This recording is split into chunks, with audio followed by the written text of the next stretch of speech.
All right, let's move on to our next item here.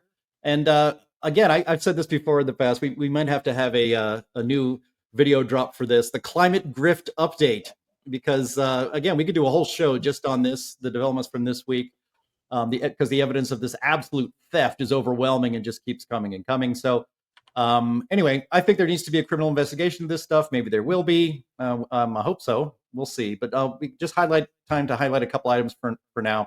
This is from the great reporter Julie Kelly and her X feed. Judge Chutkan, in a hearing yesterday afternoon, repeatedly demanded proof of fraud or criminal conduct needed to justify EPA Administrator Lee Zeldin's canceling of the contracts receiving funds.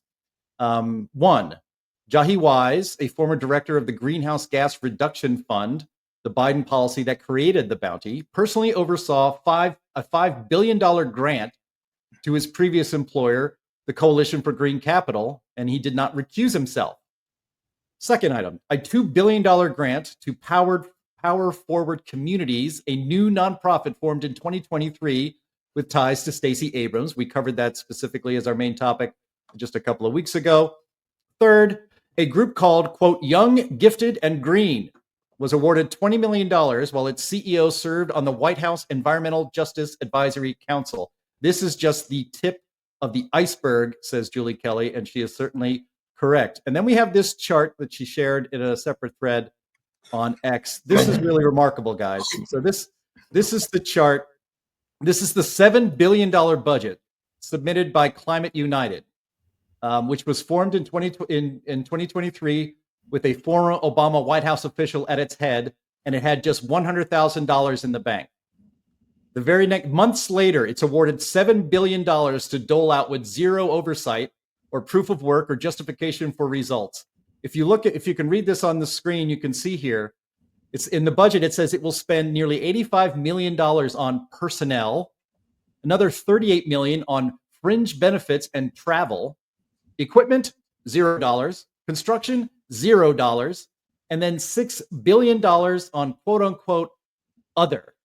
Now, this is money that Zeldin has frozen, and a judge, and can there ever not be an Obama judge that gets these cases, by the way, in DC? Do something about that, Steve. I know you live nearby.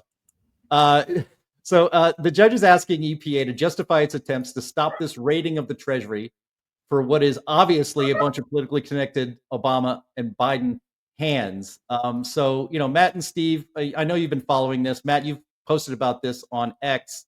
I'm hoping that Kash Patel, the new head of the FBI, is going to be looking into these transactions and perhaps filing criminal charges if warranted. I mean, it doesn't seem like this is anything other than a grift, a graft, and the raiding of the U.S. Treasury for politically connected Democrats. Yeah, I agree with you 100%. Steve's probably going to have much more input on the legal side. I just, I've been screaming about it for a long time that there's just a lot of money getting pushed around, and people are constantly talking about carbon and climate, but there's really nothing in the observable data as a scientist that we can see that's any sort of benefit or anybody's actually doing something for what they claim. If they're trying to reduce CO2, we don't see that. So, it's just money getting moved around. And I really kind of hope that we're going to see some criminal investigations. I'm not the biggest fan of doing that, politically wise, but this was just outright theft, it seems like, especially at the end of the Biden administration when a lot of that money was shelled out to brand new NGOs. They talk about, several people have said in the comments, follow the money. It's hard to follow the money when you don't make people account for how they're you got a big pot over here that says other spending, $6 billion. Hard to follow that. Hard to know if they don't have to follow traditional accounting practices. And it's disgraceful. It's like, and that's what they're trying to do. Is they don't want you to be able to follow the money. That's intentional. So, like you say, they'll be investigating this. Hopefully they can pull some of this back, but it's harder to do once it's been laundered through various accounts. The green window account. Well, We So, gave $10,000 to an installer. Yeah, I think they have recovered the money because that's why these some of these groups have sued now, and that the litigation that Julie Kelly cited is ongoing. And Tanya Chutkin, who by the way is the one of the J6 hanging judges, her demanding evidence of this per se fraud is just stunning. These people they got their $20 billion. There was going to be no accountability, no reporting back to EPA. The disbursement of the money was going to be done by Citibank. And it would be in the judgment of Citibank whether or not to send the money out, which is just crazy. I mean, this is just, a couple of weeks ago, I got this clip of Stacey Abrams on Chris Hayes' show where she's talking about what she was going to do with the $2 billion. She was going to buy appliances for, people. Like, you remember in I think it was 2012, or maybe Obama was buying telephones for people in Detroit and various cities, the Obama phones. I guess she was going to buy Biden refrigerators or Biden air conditioners. I mean, and the fact, and how would anyone be able to detail this without, getting discovery from EPA or, these recipients?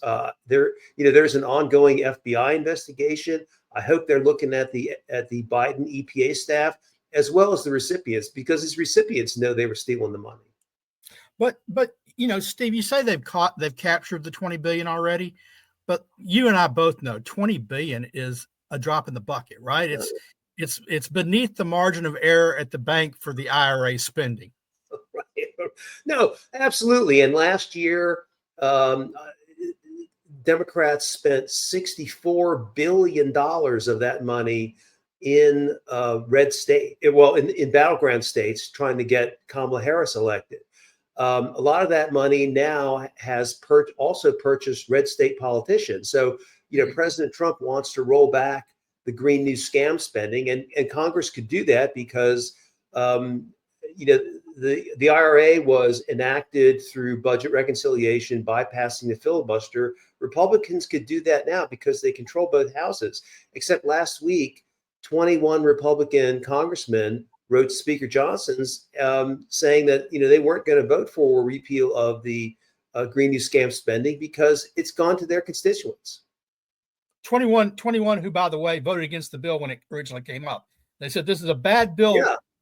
When it came up for a vote, but after they got the money, suddenly it was like the cross at the front of the church glowing and the rays of light coming down, shining upon all the glorious green spending.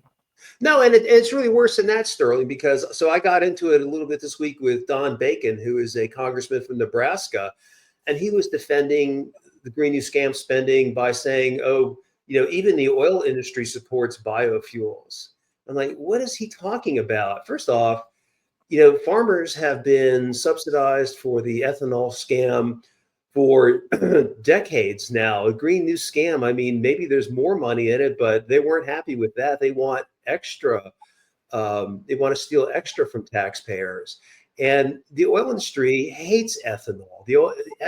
Ethanol makes refining gasoline harder, more expensive. It's a disaster. Possibly, not big oil is against ending the endangerment finding, and they kind of like the Green New Scam because they get money for carbon capture and sequestration. So maybe that's why they've teamed up with the biofuels industry, but they don't support the biofuels industry at all. Well, I just want to point out again, like how remarkable this is. Because it's easy to just gloss right over it. This $7 billion was given to an organization that literally didn't exist until the year before, and that had $100,000 in its account. And suddenly now they need $84 million, almost $85 million for personnel, and another, what is it, Andy, 30 something million for fringe benefits. What fringe benefits? So when I see this stuff, I think about how the environmental left complains about supposed subsidies, billions of subsidies to big oil and gas, right? Well, at least if you were to grant that, and most of it is just tax write-offs for capital investment, if you were to even buy that argument, at least oil and gas produce something useful to our economy and people. What the hell is this doing? It's doing nothing. In fact, they don't even have to report what they're doing. They just apply a grant. They put the words climate justice in there. They put green in there a couple times. Sustainability, filter that in there. You could make a grant application using AI in 20 seconds. And if you're on the left, you'd be able to get yourself $7 billion. It's absurd. This is obvious fraud.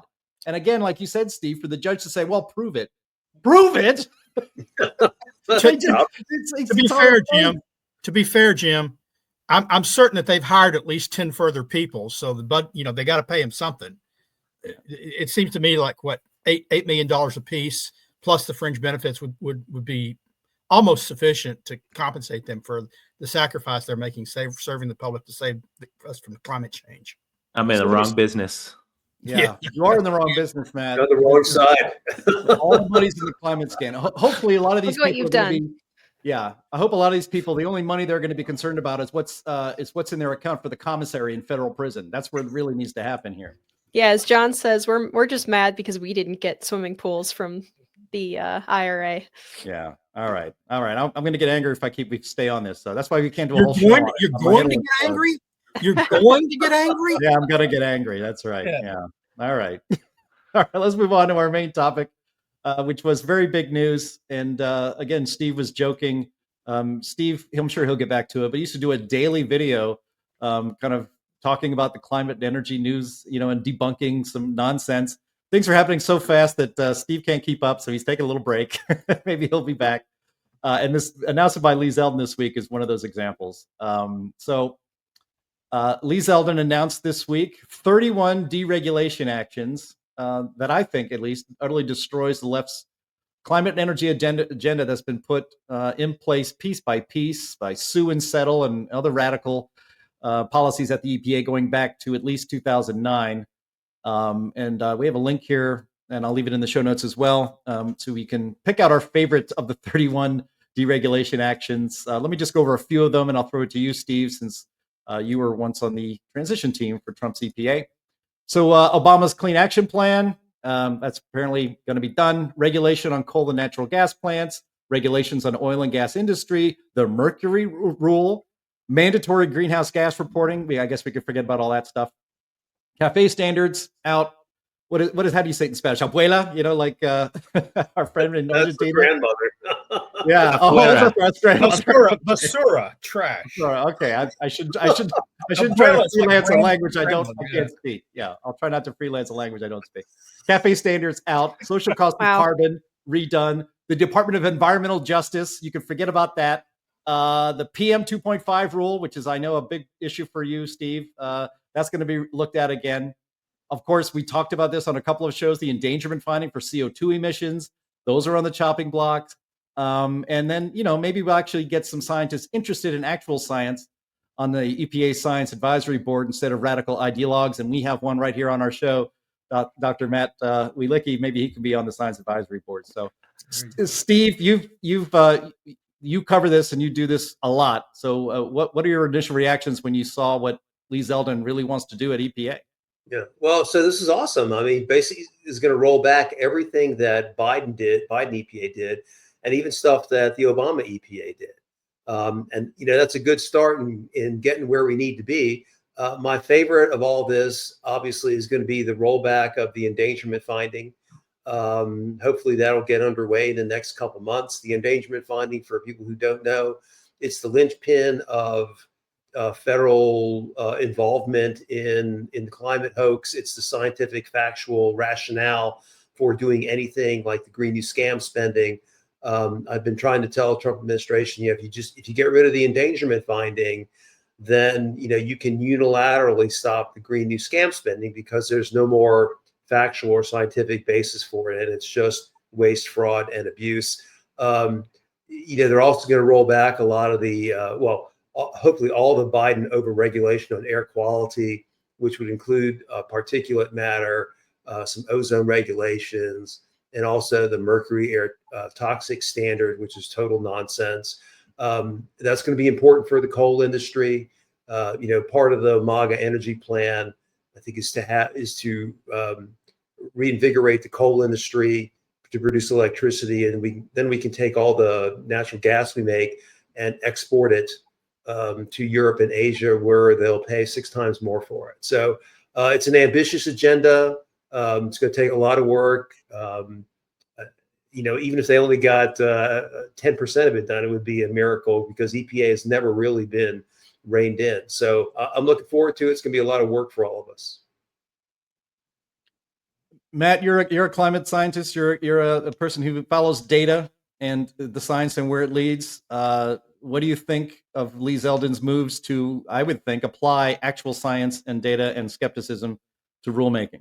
I love it. I agree with Steve. We got to go after the endangerment finding. I mean, for the whole idea of decarbonizing, that all comes from that finding. I've been talking to a lot of folks in industry and in corporations with their ESG plans, and they're talking about how they can actually refocus their ESG plans to be about pollution and, what kind of waste products do they make? How can they reduce those instead of thinking about decarbonizing? There's been so much money, so much time and effort and resources put into this idea of decarbonizing the economy.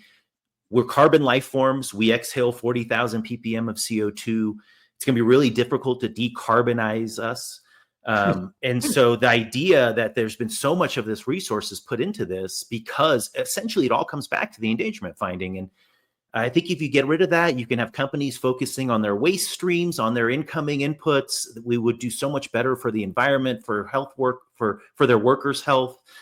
There's a lot of things that we could do that we've been essentially just diverting the resources to virtue signal to everybody that we're decarbonizing, which is, clearly not a thing. And so I think 100% of the effort has to go into the endangerment finding personally. It's time to start the recarbonization movement. We need to recarbonize. Yeah. Well, I mean, look, everybody wants to make sure that industries do not pollute. And if they do pollute, they clean it up. The problem is that carbon dioxide emissions are not pollution. And once we get the government to stop treating it as such, then that actually lets those industries concentrate on actual environmental cleanup and not the fantasy that CO2 is bad. I think it's really important to put all this in perspective. 55 years ago, when EPA was formed by executive order and not by law, our air wasn't as clean as it could be, and sometimes the rivers caught on fire. But by the time I started working on all this in 1990, those problems had been fixed. The air was clean, and the rivers didn't catch on fire anymore. And since then, it's been this whole raft of overregulation. And it's not clear to me why people think if we stop the overregulation, we're all of a sudden going to have dirty air and dirty water. I mean, I know that's what the Greens want us to believe. And apparently they have convinced a lot of people that if there's, this much deregulation, the world is just going to go to hell. And of course, that's not true. We have the cleanest environment on the planet. We had the cleanest environment more than 30 years ago. Everything is fine. We have laws in place to make sure that emissions are at safe levels, emissions to air, emissions to water. As a matter of fact, the water that comes out of industrial plants has to be cleaner than the water that went in. So, we don't have really Superfund sites anymore. Yeah, we're going to have accidents once in a while, which need to be cleaned up. But generally speaking, our environment is as clean as it needs to be. And we need to move on to reindustrializing America and making America great again. Going back, everyone likes to say, oh, well, the EPA, at one time they were doing okay stuff. Well, we had dirty air, there's a few things to recognize. It's true, a lot of the air was dirty before there was an EPA. It's equally true that at the time the EPA was formed, some states had already taken the reins. Their air and water were cleaned faster at a steeper pace than after the EPA was formed and set the floor. Yeah. So they said, oh, well, if the EPA is going to do it, we don't need to. But since then, also, every state has its own environmental agency. And you want to talk about 1,000 points of light? That's what Bush talked about. Well, let's have some competition. I've read the Constitution. Evidently, no one who talked about the EPA had read the Constitution, including the president who signed it. Find me the word Environmental Protection Agency in the Constitution. Find me the words. Find me any of those words and then strung together. They ain't there. It's not the federal government's job. If the states want to take it on, those things are left to the states or the people therein. Yeah. Just one final comment, then I'll shut up. People don't realize that although the air was a lot dirtier in before 1970, and the rivers caught on fire, and we had these leaking toxic waste sites, no one's health had actually been hurt or harmed by that. The environment has always been largely an aesthetic problem. And, we're on top of the aesthetics now, and we don't need to, destroy our economy. Our economy is what has made us the healthiest, wealthiest, freest, longest living society ever. And we need to get the economy going. We need to, people become healthier when they become wealthier. And EPA, as Sterling pointed out, has really, hurt that process. We've cleaned up the environment because we have great technology. We're very wealthy. We can afford to have a clean environment. EPA kind of got in the way of that because its regulations are just kind of mindless. They set, very strict standards that don't make any sense, that just, and you get a lot of litigation out of it. So I think President Trump wants to bring common sense back to environmental protection. Most of it's done in the states. Let's send it back to the states, because Sterling's right. It's not in the Constitution. And, if there are interstate, international issues, we can work that out without this, burdensome EPA. Well, another thing that no one talks about is that most of the burning rivers that you're talking about, the Cuyahoga being the most prominent example, right? And the dirty air, those are creations of government. At one time, in the late 19th century, early 20th century, people actually had property rights that they could enforce. Mm-hmm. And if you polluted a stream and I was using the stream to water my crops or cows, I could take you to court and not just complain, but literally the court would say, we're enforcing your property rights. We shut you down. They enjoined the activities. And what happened was the government's got in the business of, that's stopping progress. We can't have rights get in the way of progress. So we're going to manage the amount of pollution. We're going to allow them to pollute. And so they created that pollution problem by getting in the way of people defending their property rights, trespass, riparian water rights. We had clean water at one time, and then the government got involved. Yeah. And now the government, and then later the government got involved, and rather than rolling back the problems they created more problems on top of problems with their solutions to the problems they created.